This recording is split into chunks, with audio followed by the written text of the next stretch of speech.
It was a crisp morning when I fired up my tractor to mow the fields behind my property.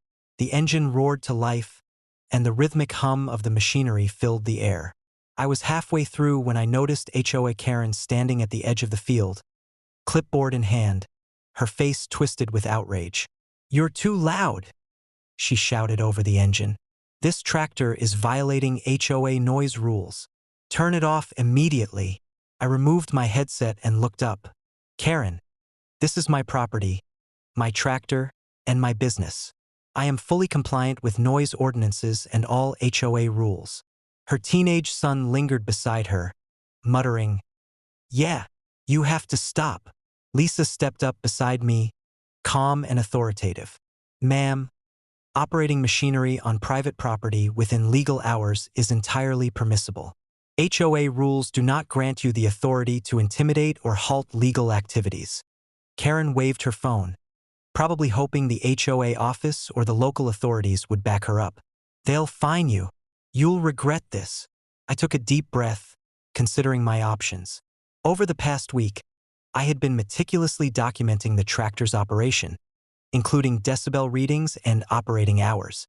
Karen had no leg to stand on. That afternoon, she returned, determined to enforce her imagined authority. I was ready.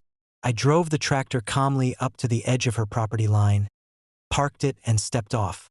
"Karen," I said, "I have made sure everything is compliant, but since you are concerned about noise, I thought you might enjoy a closer look at the operation." Her teenage son's jaw dropped. "Mom, what is he doing?" I gestured toward the tractor, positioned just outside her property line but close enough for effect. "Feel free to observe. Everything is fully legal, and I have documented compliance." Karen flailed, muttering about the board, fines, and noise ordinances, but she realized she had no authority to make me move the tractor. Lisa added quietly, "Entitlement often confuses loudness for control. Documentation and legality tend to be more persuasive than theatrics." The neighbors, who had gathered to watch the confrontation, chuckled quietly as Karen fumed.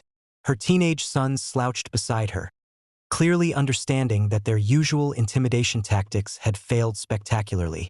By evening, the tractor had been returned to its usual storage, fields mowed, and the neighborhood reminded of an important lesson. Entitlement and imagined authority cannot override preparation, legality, or calm authority.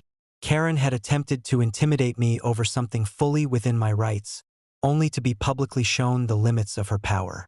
Her theatrics had backfired, and the documentation she had ignored proved decisive. By nightfall, peace returned. The field was neatly trimmed, the tractor safely stored, and Karen's attempts at enforcement rendered impotent. It was a quiet but powerful reminder to the neighborhood.